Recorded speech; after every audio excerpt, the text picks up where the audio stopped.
Hello everyone, welcome. आज के इस वीडियो में हम लोग बैंक के एक टॉपिक से अपने वीडियो की स्टार्ट करेंगे और आपके पास टॉपिक का नेम जैसा आप देख पा रहे हैं, alphabet test and miscellaneous series. तो बेसिकली हम लोग alphabet test and miscellaneous series को डिस्कस करेंगे। और जो ये alphabet test and miscellaneous series आपके पास बैंक एग्जाम्स में, जैसा कि आप देख पा रहे हैं, 0 to 5 मार्क्स में पूछा जाता है। ठीक है, तो आपके पास अल्फाबेट टेस्ट टॉपिक और बैंक एग्जाम में इसका 0 to 5 मार्क्स में आपके पास वेटेज रहेगा, चाहे हम बैंक प्री लेवल की बात करें या फिर मेंस लेवल की बात करें। चलिए टॉपिक को स्टार्ट करते हैं। टाइप्स ऑफ क्वेश्चन देखेंगे, कितने टाइप के क्वेश्चन होते हैं और उनको सॉल्व करने की क्या अप्रोच रहेगी। चलिए, आपके पास सबसे पहला टाइप होता है इसमें अल्फा न्यूमेरिक अरेंजमेंट। ठीक है, तो alphabet test and miscellaneous series में सबसे पहला टाइप आपको पढ़ना होता है अल्फा न्यूमेरिक अरेंजमेंट। चलिए, ये अल्फा न्यूमेरिक अरेंजमेंट बेसिकली क्या कह रहा है, क्वेश्चन नंबर 1 to 5 के लिए इंस्ट्रक्शन पढ़ते हैं। कह रहा है study the following in arrangement carefully and answer the questions given. Means Hindi में अगर मैं ट्रांसलेट करके दूं तो दी गई जानकारी को ध्यानपूर्वक पढ़ें और उस पर आधारित प्रश्न के उत्तर दें। अब आप यहाँ देख रहे हैं, आपके पास एक अल्फा न्यूमेरिक अरेंजमेंट लिखा है M4 P80 percentage R5 #J2 $D F1 UH D@90 WI 8K and 6@V7Z। ये अल्फा न्यूमेरिक अरेंजमेंट लिखा हुआ है। इफ इस अल्फा न्यूमेरिक अरेंजमेंट की बात करें तो इसका जो स्टार्ट पॉइंट है ना, ये आपके लिए हमेशा वर्क करता है लेफ्ट हैंड या फिर अपन लोग बोल देते हैं बाएं। ठीक है, तो स्टार्ट पॉइंट आपको समझना है लेफ्ट हैंड, और जो एंड पॉइंट है बेसिकली वह आपके लिए वर्क करता है राइट हैंड या फिर अपन लोग बोलते हैं इसको दाहिने से। ठीक, अब क्वेश्चन नंबर 1 की लाइन रीड करते हैं। क्वेश्चन नंबर 1 कह रहा है if all the symbols in the above arrangement are drop. Means हमें अबव अरेंजमेंट में से सारे सिंबल्स को ड्रॉप करना है। Which of the following will be 17 from the left hand. तो अबव अरेंजमेंट में से सारे सिंबल को ड्रॉप करने के बाद लेफ्ट हैंड से 17 पोजीशन पे क्या होगा। तो जैसा कि मैंने आपको बताया, ये स्टार्ट पॉइंट लेफ्ट है। अब सिंबल को आपको ड्रॉप करना और फिर लेफ्ट से 17 गिनना है। तो लेफ्ट से फर्स्ट अगर मैं गिनता हूँ तो लेफ्ट से फर्स्ट हो जाएगा M, देन आफ्टर सेकंड हो जाएगा आपके पास 4, थर्ड हो जाएगा आपके लिए P, देन आफ्टर फोर्थ हो जाएगा A, फिफ्थ हो जाएगा P। परसेंटेज अपन ड्रॉप कर रहे हैं, तो 3 लेफ्ट से फिफ्थ पोजीशन पे परसेंटेज ड्रॉप करना है क्योंकि सिंबल ड्रॉप होगा। ठीक है, तो 3 हो गया लेफ्ट से फिफ्थ, देन आफ्टर आप R लेफ्ट से 6, 7, 8। क्या 8 काउंट करने की आवश्यकता आप लोगों ने? नो, क्योंकि ये सिंबल है। 8 हो गया E, 9, 10, then after D 11, 12, 13, 14, 15, 16, added count नहीं करूंगा, 17।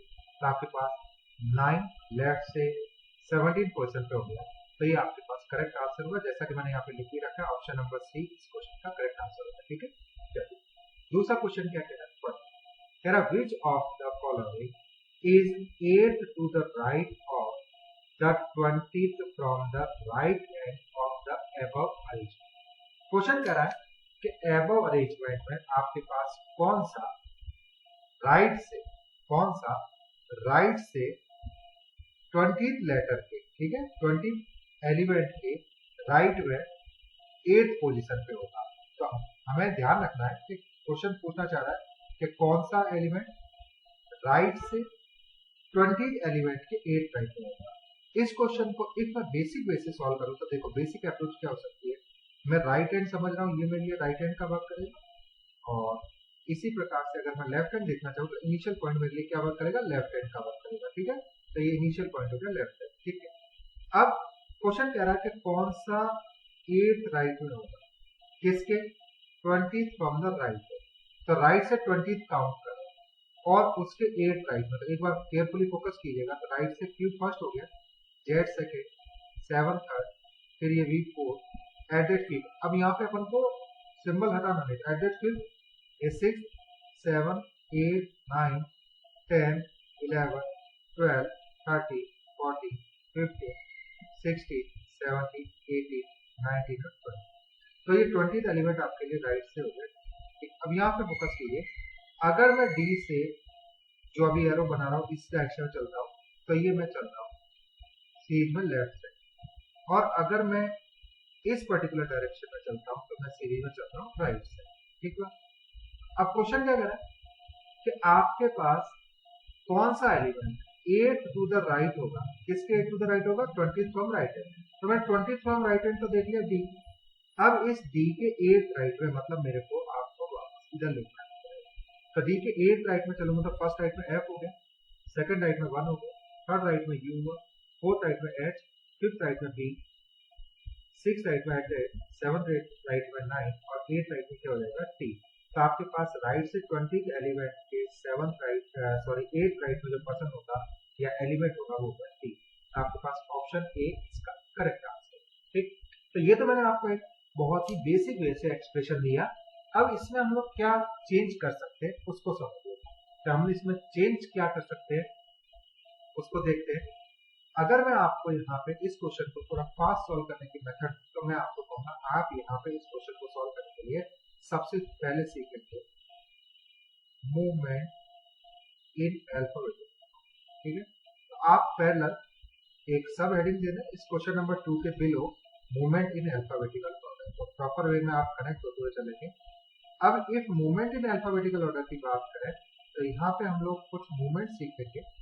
क्या क्या देखिए, सबसे पहला मूवमेंट आपके लिए वर्क करता है लेफ्ट टू राइट मूवमेंट। तो यदि मैं लेफ्ट टू राइट मूवमेंट की बात करूं तो आप इसका सिंपल एग्जांपल ऐसे सुन सकते हैं, जैसे आपसे क्वेश्चन नंबर फर्स्ट में कहा था कि लेफ्ट से 17th एलिमेंट क्या होगा, तो लेफ्ट से 17th एलिमेंट इट मींस क्या हुआ, आप इस अल्फान्यूमेरिक एलिमेंट के लेफ्ट हैंड से स्टार्ट किए थे और जब आप लेफ्ट से 17 काउंट कर रहे हैं तो देखो एम लेफ्ट से फर्स्ट हो गया, एम सेकंड हुआ, सॉरी फोर्थ सेकंड हुआ, पी थर्ड हुआ, ए फोर्थ हुआ, सी फिफ्थ हुआ। तो बेसिकली आप इस अल्फान्यूमेरिक एलिमेंट में एम से स्टार्ट करते हो, जैसे 4 P A 3 percentage R 5 count करें तो आप लेफ्ट से राइट जा रहे हैं, तो मतलब ये मूवमेंट कैसे हो गया लेफ्ट से राइट। अगर आपको क्वेश्चन की लैंग्वेज पढ़ने का लेफ्ट टू राइट मूवमेंट दिखता है तो इसका तो कोई शॉर्टकट नहीं है, आपको जस्ट मूवमेंट ही कैच करना आता है। सेकंड पॉइंट यहाँ पे हम लोग सीखेंगे और सेकंड पॉइंट होगा आपके लिए लेफ्ट टू लेफ्ट मूवमेंट। अब लेफ्ट टू लेफ्ट मूवमेंट में क्या है, अगर मैं बुकिश लैंग्वेज की बात करूं तो अगर आपको लेफ्ट टू लेफ्ट मूवमेंट दिखता है, अभी मैं एक्सप्लेन करूंगा वो लेफ्ट टू लेफ्ट मूवमेंट होता क्या है।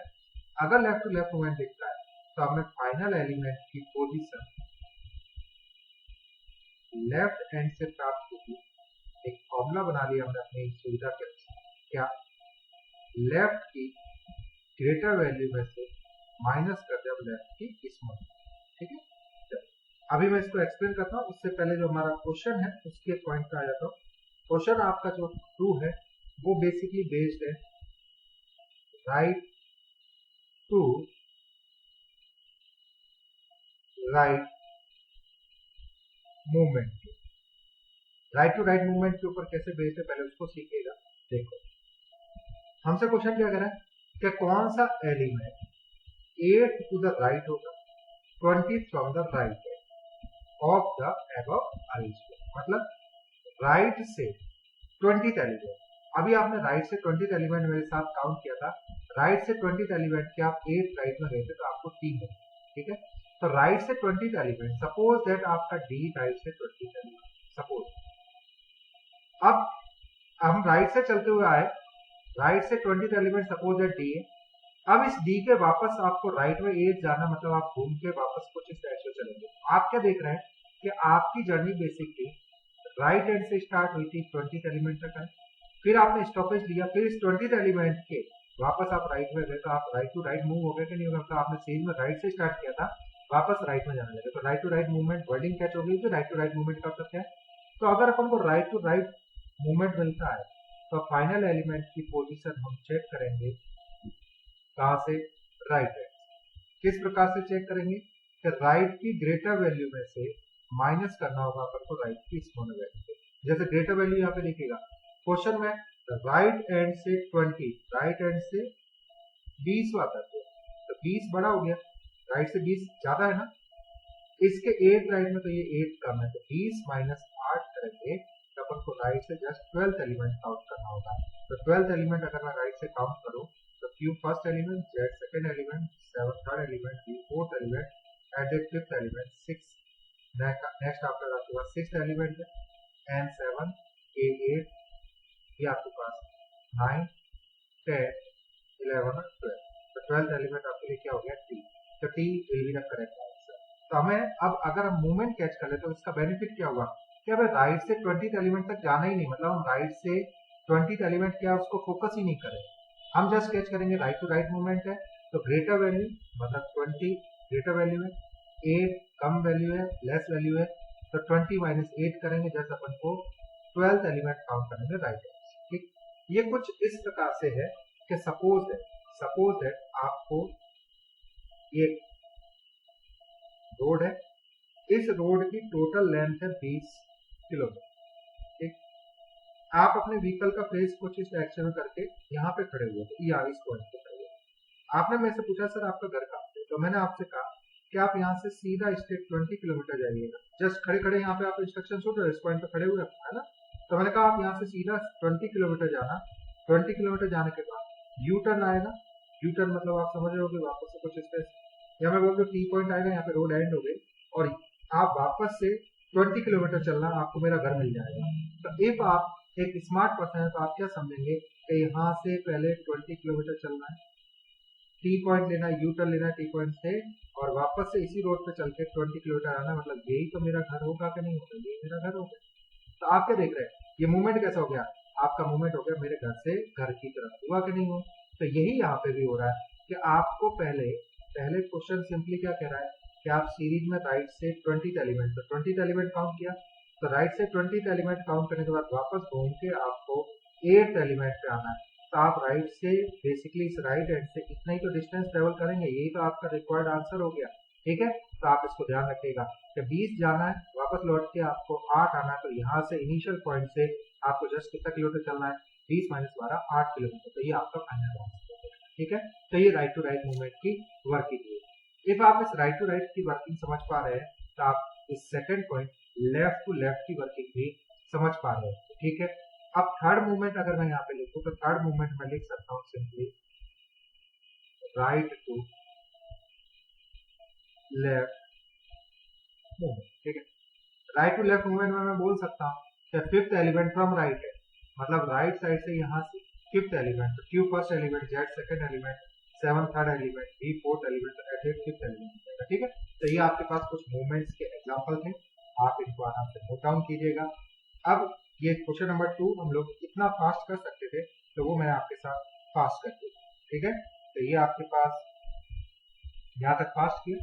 अब अगर अपन लोग आगे बढ़ाए इसको पर्टिकुलर क्वेश्चन को तो आगे किस तरह से जा सकता है वो देखिएगा। अब नेक्स्ट पॉइंट हम लोग इसमें सीखते हैं कि पॉइंट फिफ्थ क्या हो सकता है, ये थोड़ा सा मेरे को समझ दीजिएगा। और जो भी पर्सन मेरे से जुड़े हुए हैं उनको इफ मेरा कंटेंट अच्छा लगता है, देखो फोकस ये नहीं करना है कि आपको स्लाइड्स प्रॉपर दूं मैं और देन आफ्टर आप क्वेश्चंस देखें और सॉल्व करें और कंटेंट में दम नहीं हो तो आप अननेसेसरली अपना टाइम देंगे। इफ आपको ये कंटेंट अच्छा लगे तो आप मेरे चैनल को अवश्य सब्सक्राइब कीजिएगा और जो भी कंटेंट दूंगा वो मैं आपको pure and pure bank exam oriented ही दूंगा और बैंक एग्जाम में exactly clerk, PO, pre as well as दोनों की बात करें। ठीक है, तो ये आपके पास 3 लेवल का है मैनेजमेंट का। अब यहाँ पे हम लोग एक फिफ्थ मूवमेंट और सीखते हैं। फिफ्थ मूवमेंट अगर हम लोग सीख रहे हैं तो आपके पास इसका एग्जाम्पल समझेंगे। अगर मैं आपसे कहूँ कि third to the right of 7 element from left, तो क्या करा third to the right of 7th element from left है। तो आप यहाँ ध्यान दीजिएगा सीरीज पे आते हैं अपन को थर्ड राइट में चलना, लेफ्ट से 7th एलिमेंट, देखो एम लेफ्ट से फर्स्ट, ये सेकंड, टी थर्ड हो गया, फोर्थ, फिफ्थ, सिक्स्थ, ये आर बेसिकली आपके लेफ्ट से 7th एलिमेंट हुआ। इस 7th एलिमेंट के अगेन में इस डायरेक्शन में चलता हूँ तो मेरे राइट बनेगा और मैं बैक आता हूँ तो लेफ्ट बनेगा। तो ये आपने सीख लिया होगा, तो ये तो आपकी डायरेक्शन बनेगी राइट और ये डायरेक्शन बनेगी आपके लिए लेफ्ट। तो क्वेश्चन क्या कह रहा है कि लेफ्ट से सेवंथ एलिमेंट मतलब आ, ये थर्ड राइट, ये 5 फर्स्ट राइट हो गया, है सेकंड राइट हो गया, ई थर्ड राइट हो गया। तो रिक्वायर्ड आंसर क्या होगा ई। ई हमारा रिक्वायर्ड आंसर होगा। बट आप इस इंस्ट्रक्शन को समझे तो लेफ्ट से सेवंथ एलिमेंट था आपके पास आ, इस आर से मैं आगे गया राइट साइड में तो 5 है ही, मतलब मैं बेसिकली सीरीज में लेफ्ट टू राइट ही तो बढ़ रहा हूँ, तो मूवमेंट तो मेरा लेफ्ट टू राइट ही हुआ, बट इंस्ट्रक्शन थोड़ा सा चेंज किया। तो ध्यान दीजिएगा ये इंस्ट्रक्शन चेंज होने के बाद भी क्वेश्चन आ सकता है। इसके अलावा अब आपको किसी और नेक्स्ट टाइप का इंस्ट्रक्शन मिलने वाला नहीं है मूवमेंट के केस में, ठीक। तो ये 5 मूवमेंट होप्स तो आपको अच्छे से समझ में आगे होंगे। आगे बढ़ाता हूँ क्वेश्चन नंबर 3 की तरफ चलते हैं। चलिए क्वेश्चन नंबर 3 आपसे क्या कह रहा है, क्वेश्चन नंबर 3 के लिए पॉइंट सुनते हैं। क्वेश्चन नंबर 3 कह रहा है कि how many such consonants are there in the above arrangement. How many such consonants are there in the above arrangement, each of which is immediately preceded by a number but not immediately followed by another consonant। इस तरह के question को solve करने का एक basic approach क्या होता है, हम इसको डायग्मेटिक चेंज कर लेते हैं। कैसे कि आपको ऐसे कॉन्सोनेंट्स बताने, तो आपको बेसिकली ऐसे कॉन्सोनेंट्स बताने which are immediately preceded by a number, मतलब कॉन्सोनेंट के ठीक पहले क्या हो नंबर, ठीक, but not immediately followed by another consonant, इसके तुरंत बाद में क्या नहीं होना चाहिए कॉन्सोनेंट। तो कॉन्सोनेंट के तुरंत बाद कॉन्सोनेंट नहीं होना चाहिए, तो मैंने क्रॉस किया। कॉन्सोनेंट के पहले नंबर होना चाहिए, टिक किया। ये हमने डायग्मेटिक चेंज किया। इसका बेनिफिट ये होगा कि अगेन एंड अगेन आपको इंस्ट्रक्शन नहीं पढ़ना पड़ेगा। चलिए देखते हैं कॉन्सोनेंट्स को। तो देखो कॉन्सोनेंट के पहले नंबर होना चाहिए, तो मैं डायरेक्टली कॉन्सोनेंट के ऊपर पूरा फोकस करूंगा। तो देखो कॉन्सोनेंट है पी, कॉन्सोनेंट के पहले नंबर है 4 और ठीक बाद में इमीडिएटली बाद में आपके पास कॉन्सोनेंट नहीं है वॉवेल, अभी तक काउंटिंग हो गई 1 आपके पास। देन आपको देखिएगा कॉन्सोनेंट, ए को चेक नहीं करेंगे बिकॉज ऑफ ए वॉवेल है ना, आर कॉन्सोनेंट बट कॉन्सोनेंट के पहले नंबर नहीं है, जे कॉन्सोनेंट बट कॉन्सोनेंट के पहले देखो नंबर नहीं है vowel, D consonant, F consonant, consonant के पहले देखिए एफ कॉन्सोनेंट बट कॉन्सोनेंट के पहले नंबर है, ठीक है। नेक्स्ट देखिएगा एच कॉन्सोनेंट है नंबर नहीं है, टी कॉन्सोनेंट है बट इसके पहले नंबर नहीं है, टी देखो टी कॉन्सोनेंट है इसके पहले नंबर आ रहा है 9, टी के पहले कॉन्सोनेंट है नंबर भी 9 आ रहा है, बट टी के बाद आ रहा है डब्ल्यू। तो क्वेश्चन क्या रिक्वायर कर रहा है कि सर जी आपके पास कॉन्सोनेंट के पहले नंबर आ रहा है, हम कह रहे हैं आ रहा है, बट कॉन्सोनेंट के बाद में कॉन्सोनेंट नहीं आना चाहिए, लेकिन यहाँ पे तो कॉन्सोनेंट के बाद कॉन्सोनेंट आ रहा है ना, मतलब 90 डब्ल्यू को काउंट नहीं कर रहा, ठीक। W consonant but required condition fulfil नहीं करता, के कॉन्सोनेंट है, कॉन्सोनेंट के पहले देखिए नंबर है बट कॉन्सोनेंट के बाद कॉन्सोनेंट है ना, तो इसको भी काउंट नहीं करेंगे। देन आपने देखा बी मेरे पास कॉन्सोनेंट है बट इसके पहले नंबर नहीं है, जेड देखा जेड के पहले मेरे पास नंबर है बट जेड के बाद में कॉन्सोनेंट आ गया। इट मीन्स आपके पास जस्ट ए की वैल्यू मिली एस जिसके पहले नंबर है बट बाद में कॉन्सोनेंट भी आंसर हो जाएगा, ठीक है। और आप देख पा रहे होंगे तो स्टार्ट नहीं मिला, जस्ट आपके पास ए की है, ठीक। अगला क्वेश्चन पढ़ते, क्वेश्चन नंबर 4 क्या कह रहा है। क्वेश्चन नंबर 4 कह रहा है 4 of the following 5 are alike in a certain way based on their positions in the above range and so form a group. Which is the one that does not belong to the group? अब आपके पास 5 में से 4 दी गई व्यवस्था के आधार पर समान है और एक अलग है, आपको अलग को बताना है। अब 5 में से 4 समान है और एक अलग है, अब आपको बताना है कि कौन सा अलग है। अरेंजमेंट को देखना है तो आप ऑप्शंस को फोकस करें। अगर मैं ऑप्शंस फोकस करता हूं तो फर्स्ट ऑप्शन है आर हैश जे, थोड़ा ध्यान से देखिए आर हैश जे को अरेंजमेंट में देखिए, देखो आर हैश देन आप क्या देखना है कि बेसिकली आर हैश जे में यहाँ पे आर और हैश में एक एलिमेंट का स्किप है, हैश और जे में कितने एलिमेंट का स्किप है, तीन। तो मैं बोल सकता हूँ एलिमेंट्स के बीच में एक एलिमेंट का गैप आ है। देन आफ्टर देखिए 9 बी डब्ल्यू, 9 बी डब्ल्यू को देखते हैं तो 9 बी और डब्ल्यू, यहाँ पे भी एलिमेंट्स के बीच में एक एक एलिमेंट का गैप है। देन आफ्टर देखिए P M T, P M T को अगर मैं देखता हूँ तो पी एम टी, देखिए पी एम और पी टी, ठीक। तो एक एक एलिमेंट का गैप आ रहा है, ठीक। चलिए तो यहाँ पे आर हैश जे, यहाँ पे भी एलिमेंट के बीच एक एक एलिमेंट का गैप है, 9 में भी एक एक एलिमेंट का गैप है, और पीएमटी में भी एक एक एलिमेंट का गैप है। उसके बाद नेक्स्ट है 6v तो 6v को देखा तो देखो यहाँ पे 6 है v, उसके बाद क्या गया k, तो 6v में भी एक एक एलिमेंट का गैप। लास्ट देखिए 2du, तो 2du को देखता हूँ, तो अगर मैं 2du को देखूँ तो 2 से d, देखो एक एलिमेंट का गैप है, d से अगर मैं u पे जाऊँ तो मेरे पास कितने का गैप आ रहा है, 2 एलिमेंट्स का गैप आ रहा है। तो यहाँ पे 1 to 4 ऑप्शंस में हमारे पास जो भी एलिमेंट्स है उनके लिए एक एक एलिमेंट का गैप आ रहा है। ठीक है, जैसे आप देख रहे थे कि आर से हैश के बीच में एक का गैप था, तो हैश से जे के बीच एक गैप था, मतलब जो भी एलिमेंट्स लिखे हुए हैं एक दूसरे से कहीं ना कहीं एक एक एलिमेंट के गैप पे कनेक्टिंग रखते हैं। ठीक है, बट यहाँ पे 2du में क्या हो रहा है कि आपके पास जो ये तीनों एलिमेंट है ना, इनमें से आपके पास एक ग्रुप ऐसा बन रहा है डी और यू जिसमें आपके पास 2 एलिमेंट्स का गैप हो रहा है, बट यहाँ पे बाकी में सभी में एक एक एलिमेंट का गैप हो रहा है। तो आंसर आपके पास क्या हो जाएगा, लास्ट ऑप्शन, जैसा कि मैंने लिख ही रखा है 2d। ठीक है, 2du करेक्ट आंसर। ओके, तो ये आपके पास फोर्थ क्वेश्चन था। नेक्स्ट देखते हैं क्वेश्चन नंबर 5 क्या कह रहा है।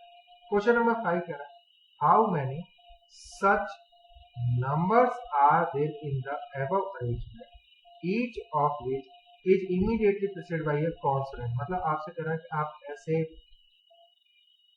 नंबर्स बताइए, ऐसे नंबर्स बताइए जिनके ठीक पहले एक कॉन्सोनेंट, नंबर के ठीक पहले आपको क्या चाहिए, कॉन्सोनेंट। सॉल्व करने का अप्रोच आएगी आपको, नंबर के ठीक पहले कॉन्सोनेंट होना चाहिए और उनके ठीक बाद में एक सिंबल होना चाहिए। तो नंबर के पहले एक कॉन्सोनेंट होना चाहिए और बाद में सिंबल। तो अरेंजमेंट में मूव करते हैं और ये मैं इंस्ट्रक्शन वापस लिखूंगा, नंबर के पहले कॉन्सोनेंट और बाद में क्या होना चाहिए, सिंबल। तो लिखते हैं, देखो हमें चाहिए नंबर के पहले कॉन्सोनेंट, नंबर के पहले कॉन्सोनेंट, बाद में क्या होना चाहिए, सिंबल। चलिए देखते हैं नंबर और नंबर के पहले, चलिए यहाँ पे तीन कर देता हूँ, देखते हैं थोड़ा सा क्या कह रहा है क्वेश्चन। ज्यादा फास्ट भी नहीं चल रहे हम लोग, और ये आपके पास इस तरह का alphanumeric element bank 3 level exam में एक्सपेक्टेड होता है। ठीक है, तो आपको ये बैंक 3 लेवल पे मिलेगा, कितने रिक्वायर्ड है चलिए क्या कह रहे हैं। क्वेश्चन कह रहा है आपसे कि आप ऐसे नंबर्स बताइए जिनके पहले कॉन्स होते हैं। नंबर के ऊपर फोकस करना अपन को, तो मैंने नंबर 4 किया। नंबर के पहले कॉन्सोनेंट है एम, बिल्कुल, फिर नंबर के बाद में भी कॉन्सोनेंट है और हमें क्या चाहिए, नंबर के बाद में क्या चाहिए, सिंबल चाहिए। तो ये तो आंसर नहीं होगा। फिर नंबर 3 देखो, नंबर के पहले देखो कॉन्सोनेंट नहीं है, वॉवेल है, ये वॉवेल है, इसको भी कट किया। 5 का नंबर के पहले कॉन्सोनेंट है आ, बाद में है सिंबल, मतलब अभी तक मेरे को एक नंबर 5 ऐसा मिला जिसके पहले मेरे पास कॉन्सोनेंट है आ और बाद में है सिंबल। ठीक है, उसके बाद मैं आगे बढ़ा नंबर को देखते हुए, तो मेरे को मिलता है नेक्स्ट नंबर 2 के पहले कॉन्सोनेंट है जी, बाद में आपके पास सिंबल है दैट इज डॉलर। उसके आगे बढ़ता हूँ, नेक्स्ट नंबर देखता हूँ, तो मैं नेक्स्ट नंबर देखने गया तो मेरे पास नेक्स्ट नंबर है 1, बट 1 के पहले आपके पास कॉन्सोनेंट है, बट 1 के बाद में आपके पास क्या है, वॉवेल है, और मैं चाहिए सिंबल। नंबर देखा, नंबर के पहले कॉन्सोनेंट नहीं है 9 के पहले, देन आफ्टर 8 के पहले कॉन्सोनेंट नहीं है, 6 के पहले बिल्कुल कॉन्सोनेंट है और बाद में क्या है, वॉवेल। आपके पास नेक्स्ट बनता है 6 एंड एट द रेट। उसके बाद मेरे पास नंबर है 7, बट 7 के पहले कॉन्सोनेंट तो है बट बाद में सिंबल नहीं। ठीक, तो आपके पास 3 नंबर ऐसे हैं जिनके ठीक पहले कॉन्सोनेंट है और बाद में क्या सिंबल। तो 3 आपके पास करेक्ट आंसर हो जाएगा, और जो कि यहाँ पे लिखा हुआ भी है, answer option number 4 D is correct. ठीक, तो ये आपके पास अल्फा न्यूमेरिक अरेंजमेंट का एक क्वेश्चन मैंने इस वीडियो में कंप्लीट। ठीक है, तो हम लोग ये अल्फा न्यूमेरिक अरेंजमेंट पे यहाँ पे डिस्कस की। नेक्स्ट वीडियो में मैं आपके पास नंबर प्रॉब्लम्स में आपके पास बैंक एग्जाम में किस तरह के क्वेश्चन डिजाइन हो सकते हैं उनको, जैसा कि आप देख पा रहे हैं टाइप वाइज किया हुआ है, इसको टाइप वाइज डिस्कस करेंगे। होप सो आपको ये वीडियो काफ़ी यूजफुल लगा होगा। Thank you.